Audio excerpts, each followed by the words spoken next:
Pride and Prejudice by Jane Austen. Chapter 6. The ladies of Longbourn soon waited on those of Netherfield. The visit was soon returned in due form.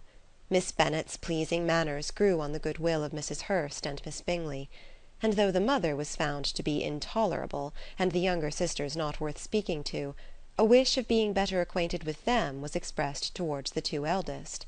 By Jane this attention was received with the greatest pleasure, but Elizabeth still saw superciliousness in their treatment of everybody, hardly excepting even her sister, and could not like them; though their kindness to Jane, such as it was, had a value as arising in all probability from the influence of their brother's admiration. It was generally evident, whenever they met, that he did admire her, and to her it was equally evident that Jane was yielding to the preference which she had begun to entertain for him from the first, and was in a way to be very much in love. But she considered with pleasure that it was not likely to be discovered by the world in general, since Jane united, with great strength of feeling, a composure of temper and a uniform cheerfulness of manner which would guard her from the suspicions of the impertinent. She mentioned this to her friend Miss Lucas. "It may perhaps be pleasant," replied Charlotte, "to be able to impose on the public in such a case, but it is sometimes a disadvantage to be so very guarded. If a woman conceals her affection with the same skill from the object of it, she may lose the opportunity of fixing him, and it will then be but poor consolation to believe the world equally in the dark. There is so much of gratitude or vanity in almost every attachment, that it is not safe to leave any to itself. We can all begin freely, a slight preference is natural enough, but there are very few of us who have heart enough to be really in love without encouragement. In 9 cases out of 10 a woman had better show more affection than she feels. Bingley likes your sister undoubtedly, but he may never do more than like her, if she does not help him on." "But she does help him on, as much as her nature will allow. If I can perceive her regard for him, he must be a simpleton indeed not to discover it too." "Remember, Eliza, that he does not know Jane's disposition as you do." "But if a woman is partial to a man, and does not endeavour to conceal it, he must find it out." "Perhaps he must, if he sees enough of her. But though Bingley and Jane meet tolerably often, it is never for many hours together, and as they always see each other in large mixed parties, it is impossible that every moment should be employed in conversing together. Jane should therefore make the most of every half hour in which she can command his attention. When she is secure of him, there will be more leisure for falling in love as much as she chooses." "Your plan is a good one," said Elizabeth, "where nothing is in question but the desire of being well married; and if I were determined to get a rich husband, or any husband, I dare say I should adopt it. But these are not Jane's feelings. She is not acting by design. As yet she cannot even be certain of the degree of her own regard, nor of its reasonableness. She has known him only a fortnight. She danced 4 dances with him at Meryton, she saw him one morning at his own house, and has since dined with him in company 4 times. This is not quite enough to make her understand his character." "Not as you represent it. Had she merely dined with him, she might only have discovered whether he had a good appetite. But you must remember that 4 evenings have also been spent together, and 4 evenings may do a great deal."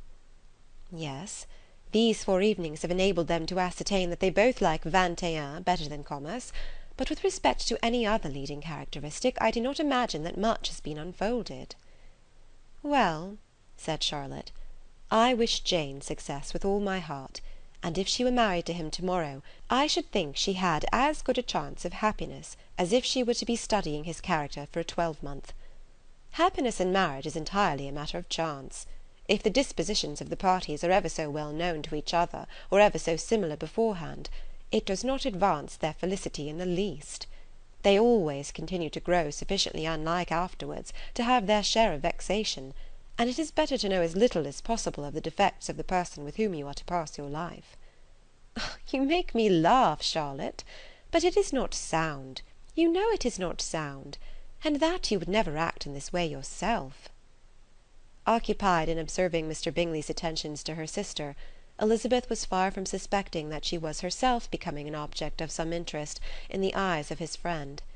Mr. Darcy had at first scarcely allowed her to be pretty.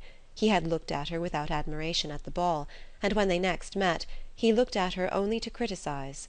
But no sooner had he made it clear to himself and his friends that she hardly had a good feature in her face than he began to find it was rendered uncommonly intelligent by the beautiful expression of her dark eyes. To this discovery succeeded some others equally mortifying. Though he had detected with a critical eye more than one failure of perfect symmetry in her form, he was forced to acknowledge her figure to be light and pleasing, and in spite of his asserting that her manners were not those of the fashionable world, he was caught by their easy playfulness. Of this she was perfectly unaware. To her he was only the man who made himself agreeable nowhere, and who had not thought her handsome enough to dance with. He began to wish to know more of her, and as a step towards conversing with her himself, attended to her conversation with others. His doing so drew her notice. It was at Sir William Lucas's, where a large party were assembled. "What does Mr. Darcy mean," said she to Charlotte, "by listening to my conversation with Colonel Forster?"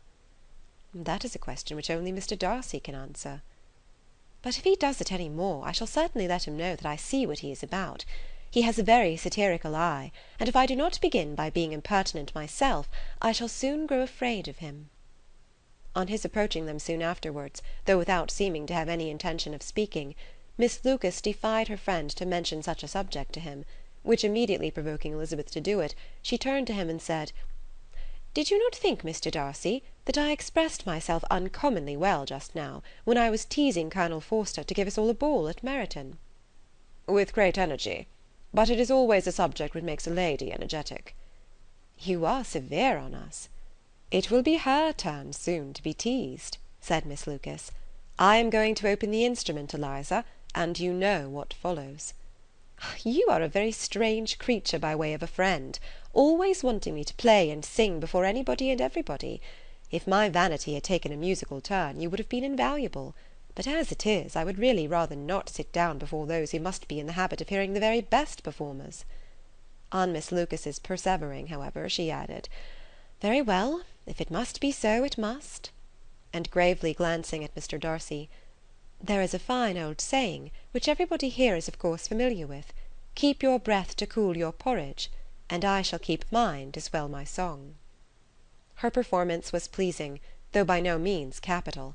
After a song or two, and before she could reply to the entreaties of several that she would sing again, she was eagerly succeeded at the instrument by her sister Mary, who having, in consequence of being the only plain one in the family, worked hard for knowledge and accomplishments, was always impatient for display. Mary had neither genius nor taste, and though vanity had given her application, it had given her likewise a pedantic air and conceited manner, which would have injured a higher degree of excellence than she had reached. Elizabeth, easy and unaffected, had been listened to with much more pleasure, though not playing half so well; and Mary, at the end of a long concerto, was glad to purchase praise and gratitude by Scotch and Irish airs, at the request of her younger sisters, who, with some of the Lucases and 2 or 3 officers, joined eagerly in dancing at one end of the room.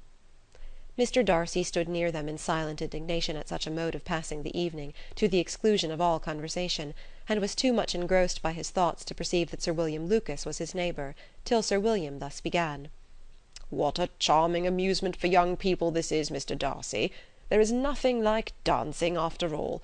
I consider it as one of the first refinements of polished society." "Certainly, sir. And it has the advantage also of being in vogue among the less polished societies of the world. Every savage can dance." Sir William only smiled. "Your friend performs delightfully," he continued after a pause, on seeing Bingley join the group, "and I doubt not that you are an adept in the science yourself, Mr. Darcy." "You saw me dance at Meryton, I believe, sir?" "Yes, indeed, and received no inconsiderable pleasure from the sight. Do you often dance at St. James's?" "Never, sir." "Do you not think it would be a proper compliment to the place?" "It is a compliment which I never pay to any place if I can avoid it." "You have a house in town, I conclude?" Mr. Darcy bowed. "I had once had some thought of fixing in town myself, for I am fond of superior society, but I did not feel quite certain that the air of London would agree with Lady Lucas." He paused in hopes of receiving an answer, but his companion was not disposed to make any; and Elizabeth at that instant moving towards them, he was struck with the action of doing a very gallant thing, and called out to her, "My dear Miss Eliza, Why are you not dancing? Mr. Darcy, you must allow me to present this young lady to you as a very desirable partner. You cannot refuse to dance, I am sure, when so much beauty is before you." And taking her hand, he would have given it to Mr. Darcy, who, though extremely surprised, was not unwilling to receive it, when she instantly drew back, and said with some discomposure to Sir William, "Indeed, sir, I have not the least intention of dancing. I entreat you not to suppose that I moved this way in order to beg for a partner." Mr. Darcy, with grave propriety, requested to be allowed the honour of her hand, but in vain.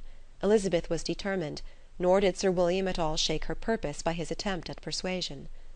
"You excelled so much in the dance, Miss Eliza, that it is cruel to deny me the happiness of seeing you, and though this gentleman dislikes the amusement in general, he can have no objection, I am sure, to oblige us for 1/2 hour." "Mr. Darcy is all politeness," said Elizabeth, smiling. "He is indeed, but considering the inducement, my dear Miss Eliza, we cannot wonder at his complaisance, for who would object to such a partner?" Elizabeth looked archly, and turned away. Her resistance had not injured her with the gentleman, and he was thinking of her with some complacency, when thus accosted by Miss Bingley. "I can guess the subject of your reverie." "I should imagine not." "You are considering how insupportable it would be to pass many evenings in this manner, in such society, and indeed I am quite of your opinion. I was never more annoyed. The insipidity, and yet the noise, the nothingness, and yet the self-importance of all those people. What would I give to hear your strictures on them?"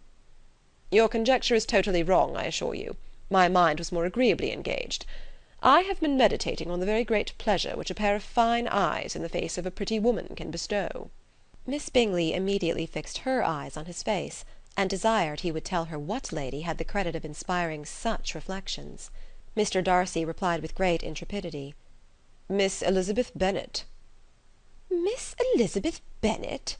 repeated Miss Bingley. "I am all astonishment. How long has she been such a favourite? And pray, when am I to wish you joy?" "That is exactly the question which I expected you to ask. A lady's imagination is very rapid. It jumps from admiration to love, from love to matrimony, in a moment. I knew you would be wishing me joy." "Nay, if you are serious about it, I shall consider the matter as absolutely settled. You will be having a charming mother-in-law indeed, and, of course, she will always be at Pemberley with you." He listened to her with perfect indifference, while she chose to entertain herself in this manner, and as his composure convinced her that all was safe, her wit flowed along.